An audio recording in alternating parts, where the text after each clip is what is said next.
নমস্কার বন্ধুরা, সুনিতার হেসেলে সবাইকে স্বাগত। আজ আপনাদের সঙ্গে শেয়ার করব কাবুলি চানার টিক্কার রেসিপি। যারা ওয়েট লস জার্নিতে আছেন তারা কিন্তু এই টিক্কাটা খুব সহজেই বানিয়ে নিতে পারেন। 5 মিনিটের মধ্যে এই টিক্কাটা কিন্তু বানিয়ে নেওয়া যায়। চলুন দেখে নেওয়া যাক। এখানে দেখুন আমি কাবুলি চানা নিয়ে নিয়েছি। সেটাকে আমি 2টো সিটি দিয়ে সিদ্ধ করে নিয়ে ঠান্ডা করে নিয়ে আমি মিক্সির মধ্যে দিয়ে ওই একটু ঘুরিয়ে নিয়েছি। একটু মোটা মোটা করেই কিন্তু এটার একটা পেস্ট তৈরি করে নিয়েছি। এটা আপনারা চাইলে কিন্তু হাতেও মাখিয়ে নিতে পারেন, তবে এইভাবে মিক্সিতে একটু ঘুরিয়ে নিলে বেশ খুব সুন্দর একটা মোলায়েম টেক্সচার আসে। এবার এর মধ্যে আমি একটা টমেটো, সেটাকে একটু ছোট টুকরো করে নিয়েছিলাম, দিয়ে দিয়েছি একটু আদা নিয়েছিলাম কুচি করে, দিয়ে দিয়েছি বেশ কিছুটা ধনেপাতা কুচি দিয়েছি, আর এখানে দিয়েছি স্বাদ অনুযায়ী একটু কাঁচা লঙ্কা, আর দিয়ে দেব অর্ধেকটা পাতিলেবুর রস। এখানে আপনারা চাইলে কিন্তু আরও অনেক রকমের ভেজিটেবলস এখানে অ্যাড করতে পারেন, তবে আজ আমি এগুলোই অ্যাড করলাম। এবার এর মধ্যে দিয়ে দেব খুবই সামান্য একটু হিং দিলে এর ফ্লেভারটা বেশ ভালো আসে, সেই কারণে এখানে খুবই সামান্য একটু হিং দিয়েছি।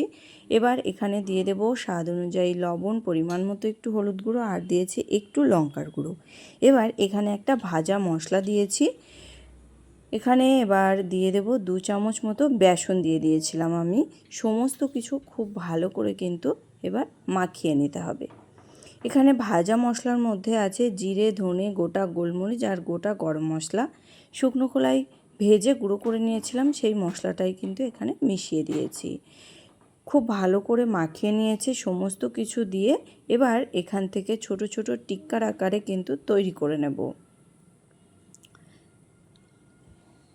এখানে আপনারা আপনাদের পছন্দ মতন টিক্কার শেপ দিয়ে নিতে পারেন, তবে আমি এখানে আজ গোল শেপ দিয়েই কিন্তু তৈরি করে নেব।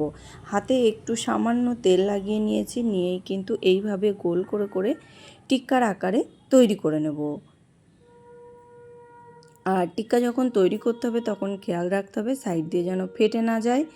দেখুন এখানে আমি এই একই রকমভাবেই কিন্তু সমস্ত টিক্কাগুলোকে তৈরি করে নিয়েছি।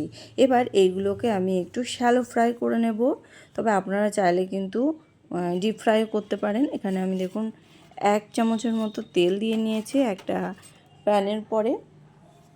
খুব ভালো করে চারিদিকে একটু ছড়িয়ে দিয়ে এর মধ্যে আমি টিক্কাগুলোকে দিয়ে দিয়েছি।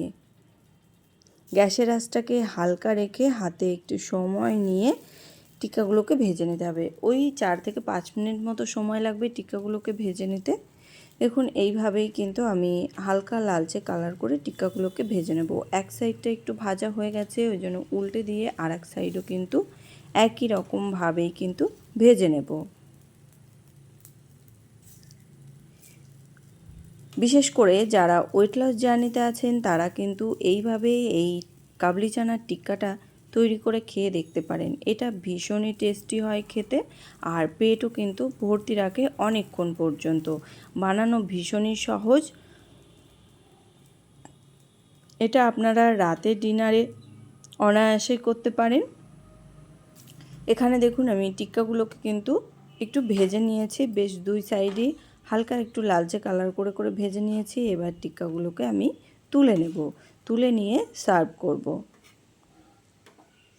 আর এখানে যারা ওয়েট লস করছেন তারা কিন্তু এই টিক্কাগুলো কখনোই সসের সঙ্গে খাবেন না। এখানে আপনারা টক দই শসার সঙ্গে খেতে পারেন, খেতে ভীষণই ভালো লাগে। এখানে আমি ভিডিও পারপাসের জন্য টমেটো সসটা ইউজ করেছি।